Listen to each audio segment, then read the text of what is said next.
பொண்ணு மாப்பிளைக்கு விருந்தாமே. சமையல் ஏற்பாடெல்லாம் தடபடலா இருந்திருக்குமே. ஒரு டம்ளர் பாயசத்துல ஒரு ஸ்பூன் நெய்ய விட்டு அதுல ஒரு வடைய போட்டு போய் எடுத்துட்டு வா போ. ஆமா, நீங்க யாரு? இந்த கேள்வி நீ என்ன பார்த்து கேட்டேன்னு அம்மாக்கு மட்டும் தெரிஞ்சது உன் வேலையே போயிடும். பரவாயில்லையா?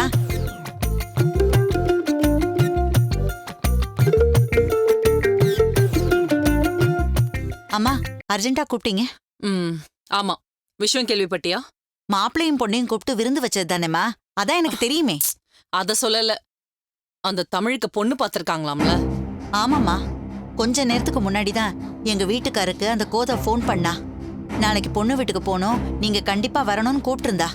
இந்த விஷயத்தை கேள்விப்பட்டதும் என்னடா இது கன்றாவியா இருக்கேன்னு நினைச்சேன். அந்த கோதை எப்பவுமே இப்படிதாம்மா, எல்லாத்தையும் வேணுக்குன்னே பண்ணுவா. நீங்க எங்க இருக்கீங்க, அவங்க எங்க இருக்காங்க, உங்க வீட்ல சம்பந்தம் வச்சுக்கிட்டு உங்களை அவமானப்படுத்தணுங்கிறதுக்காகவே அந்த பொண்ண மருமகளா கூட்டிட்டு வரணும்னு நினைக்கிறாமா. ஏற்கனவே நான் பயங்கர கோவத்துல இருக்கேன். என்ன மேல மேல டென்ஷன் படுத்தாத. சாரிமா, அவளோட புத்திய சொன்னேம்மா. அது நமக்கு தெரிஞ்சது தானே. ஆனா இது எப்படி நடந்துச்சு? அதுதாம்மா எனக்கு புரியவே இல்ல. இன்னும் என் பொண்ணோட சாந்தி முகூர்த்தம் நடக்கல. என்ன பார்த்த உடனே எழுந்து நின்னு மேடம்னு சொல்லி நடுநடுங்கி நிக்கிற என் மாப்பிள்ள நான் கேக்குற கேள்விக்கெல்லாம் நக்கலா பதில் சொல்றான். இதுக்கெல்லாம் யார் காரணம்? அந்த தமிழ். அவனுக்கு கல்யாணம் பண்ணி வைப்பாங்களாம். அதுக்கு நாம பொண்ணு பார்க்க போணுமா? கல்யாணத்தன்னைக்கு அத்தனை பேர் முன்னாடி என்ன அவமானப்படுத்தினவ அந்த சரஸ்வதி. என் பொண்ணு சந்தோஷத்தை கெடுத்தவனும் என்ன அவமானப்படுத்தினவளும் சேர்ந்து கல்யாணம் பண்ணிப்பாங்களா? அத நானே போய் நடத்தி வைக்கணுமா? என்ன அந்த கோதை என்ன நினைச்சிட்டு இருக்கா? எனக்கு ஒரே ஒரு விஷயம் மட்டும் புரியவே மாட்டேங்குது. உங்க படிப்பு, வசதி, கௌரவம் இதுக்கு முன்னாடி அந்த கோதை உங்க கால் தூசிக்கு வரமாட்டா. ஆனா ஒவ்வொரு தடவையும் அவ தான் உங்களை விட ஒரு படி மேல போயிட்டு இருக்கா. வாய மூடு. என்ன வெறுப்பேத்த பாக்குறியா? ஐயோ அம்மா, இல்லம்மா, அவளுக்கு மட்டும் எல்லாமே நல்லதாவே நடக்குது. நாம எது செஞ்சாலும் அசிங்கப்பட்டுக்கிட்டே இருக்கோமே. அதுக்கு என்ன பண்றதுன்னு தாம்மா கேட்டேன். நான் எப்பவுமே யார்கிட்டயும் தோக்க மாட்டேன். இந்த தடவை நான் அதை ப்ரூவ் பண்ணியே ஆகணும். என்ன அவமானப்படுத்துற அந்த சரஸ்வதி அந்த வீட்டுக்கு மருமகளா வரவே கூடாது. சரஸ்வதி தான் எங்க வீட்டுக்கு மருமகளா வரப்போறான்னு எப்படி இழிச்சுக்கிட்டு வந்து நின்னா தெரியுமா? அவ முகத்துல சந்தோஷத்தை பாக்குறப்போ அப்படியே உச்சன் தலையில தீ பிடிச்ச மாதிரி எரியுது. இந்த கல்யாணத்தை நடக்க விடாம பண்றதுக்கு என்ன பண்ணணும் அத சொல்லு. எனக்கு புரியலம்மா, முதல்ல இதை எப்படி ஏற்பாடு பண்ணாங்கன்னு. இத்தனை நாள் நம்ம 2 பேரும் கூட தான் இருக்கோம். நமக்கே தெரியாம ஏற்பாடு பண்ணிருக்கான்னா? அதான் எனக்கு ஒரே கன்ஃபியூஷனா. படிச்சவதான் மருமகளா வரணும், படிச்சவதான் மருமகளா வரணும்னு சொல்லிக்கிட்டு இருந்தா. என்கிட்ட கூட அப்படி சவால் விட்டுருந்தாமா. அதான் அவ MBA படிச்சிருக்காளாமே. அவ படிச்சிருந்தா போதுமா? இவன் படிக்காதவனாச்சே. என்ன சொன்ன? இல்லம்மா, தமிழ் படிக்காதவனாச்சே. கரெக்ட்.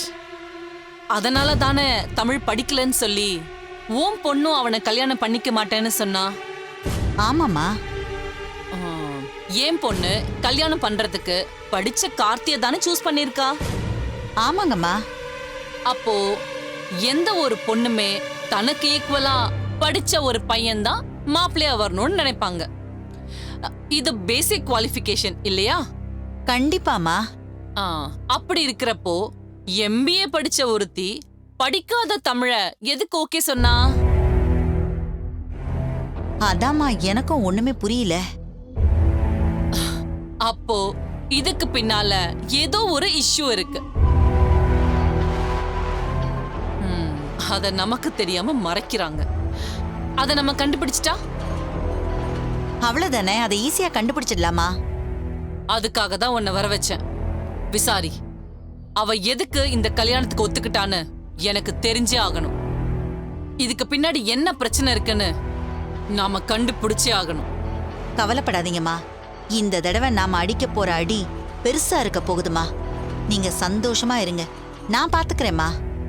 அப்புறமா பாயாசத்துல நெய்ய ஊத்தி வடைய போட சொல்லியிருந்தேன். அதை நான் சாப்பிட்டுட்டு கிளம்பிடுறேம்மா. இந்த விஷயத்துல ஏதோ ஒரு தப்பு நடக்குதுன்னு என் மனசு சொல்லுதே. அதை என்னன்னு ஃபர்ஸ்ட் கண்டுபிடிக்கிறேன். அப்புறம் இருக்கு கோத உனக்கு.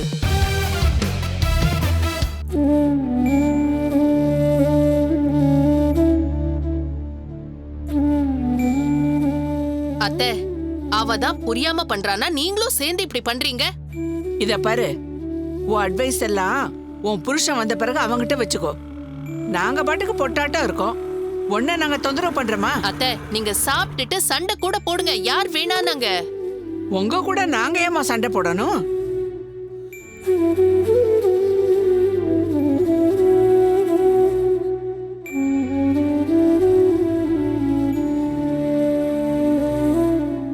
உங்க புள்ளையே வந்துட்டாரு.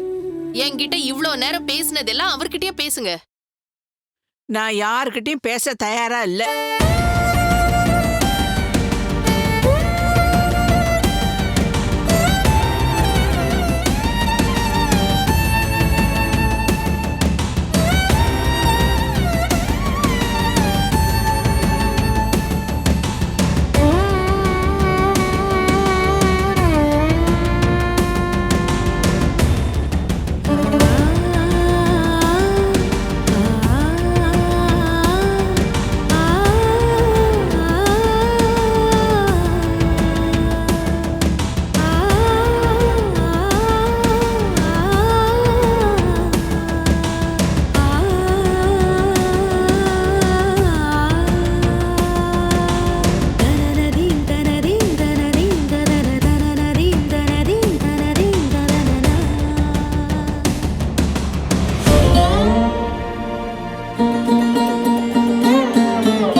நில்லு. எங்க அவ பாட்டுக்கு உள்ள போறா, நீங்க எதுவுமே கேட்காம இருக்கீங்க. என்னன்னு கேளுங்க.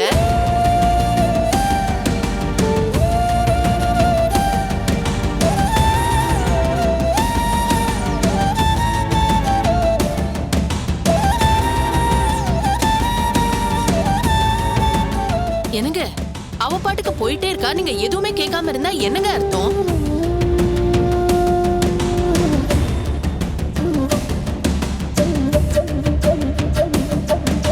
அவங்க சாப்பிடாம இருக்காங்கன்னு சொல்றேன், நீங்க பாட்டுக்கு வந்துட்டே இருக்கீங்க. எங்க? ஐயோ, எங்க என்னாச்சுங்க? எதுக்கு இப்படி கத்துற? போய் கதவு சாத்து.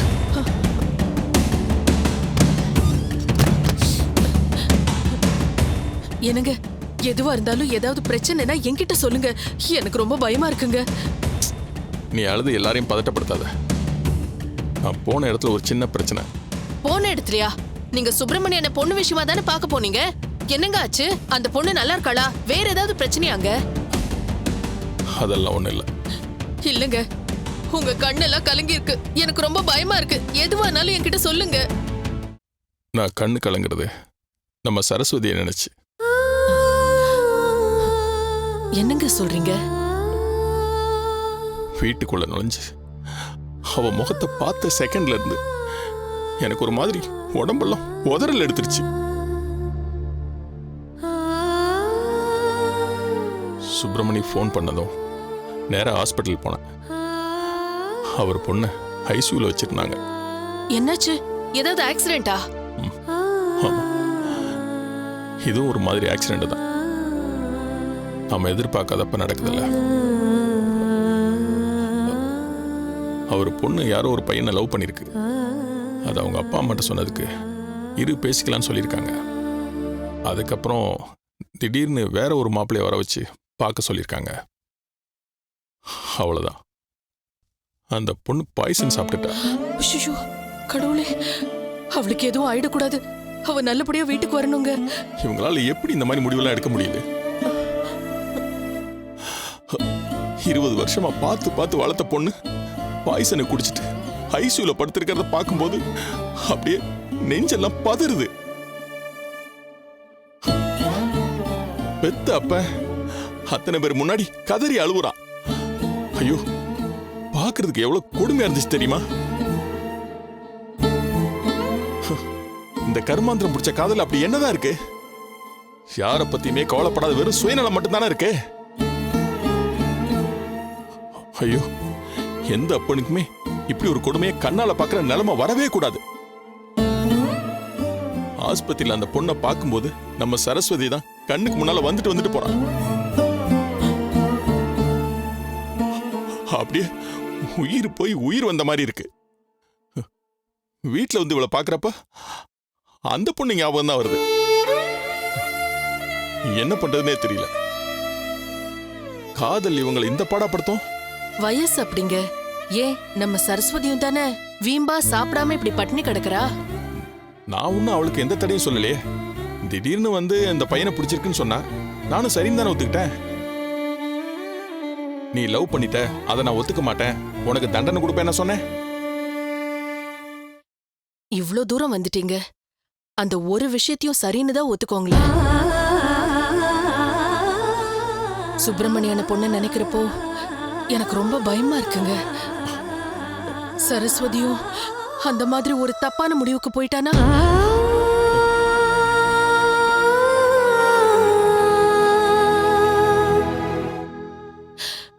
உங்களை பயமுறுத்தணுங்கிறதுக்காக நான் இதெல்லாம் சொல்லல. ஏதாவது தப்பா நடந்து அதுக்கப்புறமா நாம வருத்தப்படுறதை விட முன்னாலே கொஞ்சம் சரி பண்ணிக்கலாம்ல. வாசுகி, நான் பொய் சொல்ல மாட்டேன்னு சொன்னதுக்கு பின்னால ஒரு காரணம் இருக்கு. அவ காதலிக்கிறேன்னு சொன்னதை ஏத்துக்கிட்டவன் போனா போது ஒரு பொய் தானேன்னு சரின்னு சொல்லிட்டு போயிருக்க மாட்டானே. ஏன் சொல்ல மாட்டேன்னு சொன்னேன்? அவ வாழ்க்கை நல்லா இருக்கணும் தானே. நெருப்பு சுடுன்னு சொல்லி தான் புரிய வைக்கணும். அதை விட்டுட்டு அவ கையை நெருப்புல வச்சு காட்டக்கூடாது. சரஸ்வதி சின்ன பொண்ணு, சில விஷயங்களுக்கு அடம் பிடிப்பா. அதுக்காக எல்லாத்தையும் செஞ்சு கொடுக்கணும்னு அவசியம் இல்லை. ஒரு பையனை பிடிச்சிருக்குன்னு சொன்னா நான் சரின்னு தானே சொன்னேன். அப்புறம் எதுக்காக வேண்டான்னு சொல்றாங்கன்னு அவளுக்கு புரியணும், புரிய வைக்கணும்.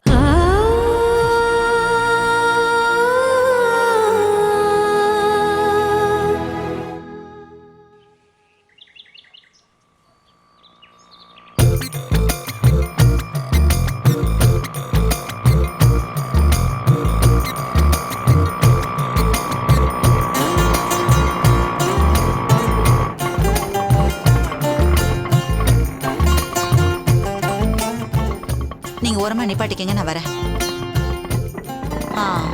இதான் வாத்தியார் வீடு. இங்க விசாரிச்சா ஏதாவது தகவல் கிடைக்கும். அக்கம் பக்கத்துல இருக்கிறவங்க கண்டிப்பா சண்டைக்காரங்களா தான் இருப்பாங்க. ஒரு நூல் கிடைச்சா போதும், நான் பெரிய வலை பின்னிட மாட்டேன். பாத்துறேன்.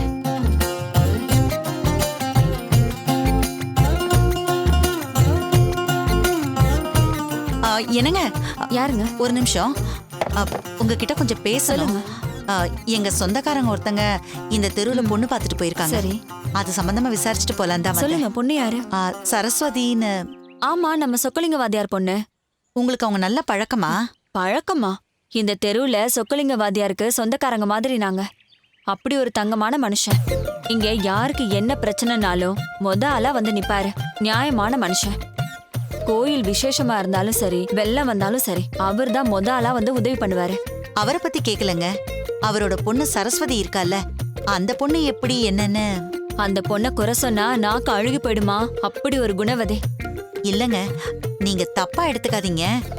அதாவது கல்யாணத்துக்கு முன்னாடியே எல்லாத்தையும் முழுசா விசாரிச்சிட்டோம்னா எந்த பிரச்சனையும் இருக்காதுல்ல, அதுக்கு தான். நான் சொல்றதை கேளுங்க. உங்க சொந்தக்கார பையனுக்கு சரஸ்வதிய கண்ணை மூடிட்டு கல்யாணம் பண்ணி கொடுக்கலாம்.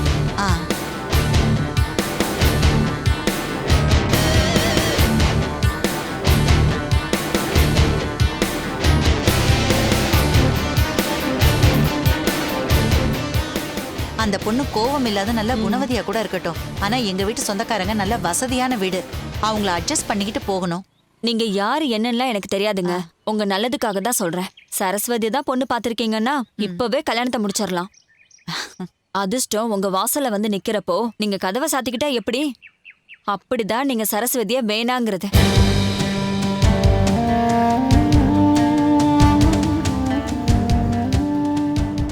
என் மேல நம்பிக்கை இல்லைன்னா நீங்க யார்கிட்ட வேணாலும் விசாரிங்க. ஐயோ, நம்பிக்கை இல்லாம இல்லைங்க. என்ன இருந்தாலும் வாழ்க்கை பிரச்சனை இல்லையா, அதான். அதெல்லாம் சரிதாங்க. நாம ஒரு பொண்ணை பாக்குறோம்னா தீர விசாரிச்சுதான் கல்யாணம் பண்ணி வைப்போம். ஆனா சரஸ்வதி விஷயத்துல அது தேவையே இல்ல. என்ன இருந்தாலும் வாழ்க்கை பிரச்சனை இல்லையா, அதான். அதெல்லாம் சரிதாங்க. நாம ஒரு பொண்ணை பாக்குறோம்னா தீர விசாரிச்சுதான் கல்யாணம் பண்ணி வைப்போம். ம், ஆனா சரஸ்வதி விஷயத்துல அது தேவையே இல்ல. ம். இந்த தெருவுல இருக்கிற ஒவ்வொருத்தரையும் கூப்பிட்டு தனித்தனியா விசாரிச்சா கூட எல்லாரும் இதத்தான் சொல்லுவாங்க. அப்படிப்பட்ட பொண்ணு.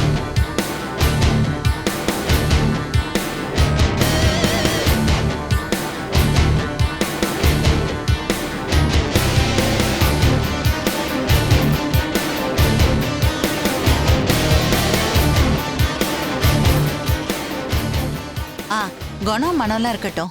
அந்த பொண்ணு MBA படிச்சிருக்கிறதா சொன்னாங்க.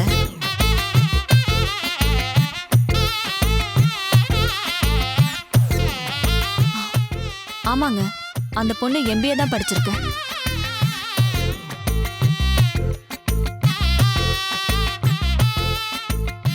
சரிங்க, அவ்வளோ பெரிய படிப்பு படிச்சவ எதுக்கு படிக்காத மாப்பிள்ளைக்கு ஓகே சொன்னா? ஓ, அப்ப உங்க மாப்பிள்ளை படிக்கலையா? அப்படி இல்ல, அவளை விட கம்மியான படிப்பு படிச்சிருக்கான், அதான் கேட்டேன். ம். அவளை விட மாப்பிள்ளை கம்மியா படிச்சிருக்கான்னு சொல்லியும் அவ இதுக்கு ஒத்துக்கிறான்னா, அதான் ஏதாவது பிரச்சனை இருக்குமோன்னு கேட்கலான்னு வந்தேன். ஓ, சரஸ்வதி கிட்ட ஏதோ குறை இருக்கு, அதனால்தான் கம்மியா படிச்ச மாப்பிள்ளைய கல்யாணம் பண்ணிக்க ஒத்துக்கிட்டான்னு சொல்ல வரீங்க. ஐயோ, அப்படிலாம் இல்லைங்க, என்ன ஏதுன்னு தெரிஞ்சுக்கலாமேன்னு தான். இத பாருங்க, மத்த பொண்ணுங்களை பத்தி எனக்கு தெரியாது.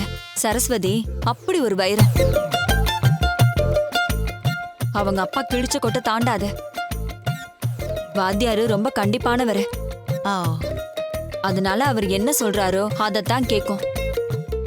அவளுக்கு ஆளுங்க பார்த்தாலாம் பாசம் காட்ட தெரியாது. படிச்சவங்க படிக்காதவங்க அப்படியெல்லாம் வேத்துமை பார்க்காத. எல்லார் மேலயும் அன்பா இருக்கும். அப்படிதான் உங்க மாப்பிள்ளைக்கும் சரின்னு சொல்லிருப்பா போல இருக்கு. இதுக்கு மேலயும் நான் சொல்றதுல உங்களுக்கு நம்பிக்கை இல்லைன்னா? ஐயோ, அப்படியெல்லாம் எதுவும் இல்லைங்க. ரொம்ப சந்தோஷங்க. நான் வந்து விசாரிச்சேன். நான் கேட்டதுக்கெல்லாம் நீங்க கோவப்படாம பதில் சொன்னீங்க. அப்புறம் நான் வந்து விசாரிச்சேன்னு நீங்க யார்கிட்டயும் சொல்லாதீங்க. என்னங்க இது, பொண்ணை கட்டிக்க போறவங்க விசாரிக்கிறது முறைதானே, அதெல்லாம் ஒண்ணும் தப்பில்ல. நீங்க ரொம்ப யதார்த்தமா இருக்கீங்க. நான் வரேங்க. சரி.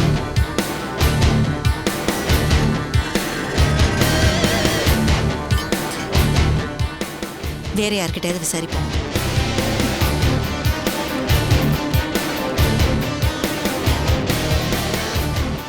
மா, நல்ல வேலை காப்பாத்திட்ட. யாரடி அது? நான் தான் சொல்லிருக்கேன்ல, நம்ம சரஸ்வதிக்கு கொடைச்சல் கொடுக்கறதுக்குனே ஒரு பொம்பளை இருக்குன்னு. அதான் இது. நீ எங்க சரஸ்வதி படிக்கலன்னு சொல்லிடுவியோன்னு நான் பயந்துட்டே இருந்தேன். அதான் நீ மேல இருந்து சொன்னியே, நான் பார்த்த உடனே புரிஞ்சுக்கிட்டேன். பாவமா சரஸ்வதி, அவ கல்யாணம் எப்படியாவது நல்லபடியா நடந்தே ஆகணும். ஆனா இந்த பொம்பளை தேவையில்லாம எதேதோ பண்ணிட்டு இருக்குமா. ஆமாண்டி, அந்த அம்மா விசாரிக்கிறத பார்த்தா சரஸ்வதிய பத்தி ஏதாவது ஒரு கெட்ட விஷயம் சொல்ல மாட்டாங்களான்னு கேக்குற மாதிரியே இருக்கு. இந்த கல்யாணத்தை கெடுத்து விடுறதுக்காகவே இப்படி பண்ணுதுன்னு நினைக்கிறேன். அம்மா கொஞ்சம் இரு, நான் எங்க போற? இருமா வந்து சொல்றேன்.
என்னடி இது, உண்மையாதான் சொல்றியா? நான் இதை எதிர்பார்க்கவே இல்லையே. முதல்ல நானும் பயங்கர ஷாக் ஆயிட்டேன்டி. தமிழோட அத்தை வந்து விசாரிச்சப்போ என்னமோ நடக்க போதுன்னு எனக்கும் பயம் வந்துருச்சு. நல்ல வேலை முதல்ல எங்க வீட்டுக்கு வந்து விசாரிச்சாங்க. எங்க அம்மா கிட்ட நான் கணக்கு காமிச்சேன், அவங்களும் புரிஞ்சுக்கிட்டாங்க. பயமா இருக்கு மின்னல். ஏய், அதான் அம்மா ஒன்னும் சொல்லலன்னு சொல்லிட்டேன்ல. அம்மா, இப்போ எதுக்கு இவங்க வந்து விசாரிக்கிறாங்க? அப்படின்னா அத்தையும் மாமாவும் என்ன சந்தேகப்படுறாங்கன்னு அர்த்தமா? நீ என்ன லூசா? பின்ன என்னடி, தமிழ் வீட்டை பொறுத்த வரைக்கும் அவங்க யாரையும் சந்தேகப்படுற ஆளுங்களே கிடையாது. அப்படி அவங்களுக்கு ஏதாவது சந்தேகம்னா நேரா உன்னை கூப்பிட்டு கேட்க போறாங்க.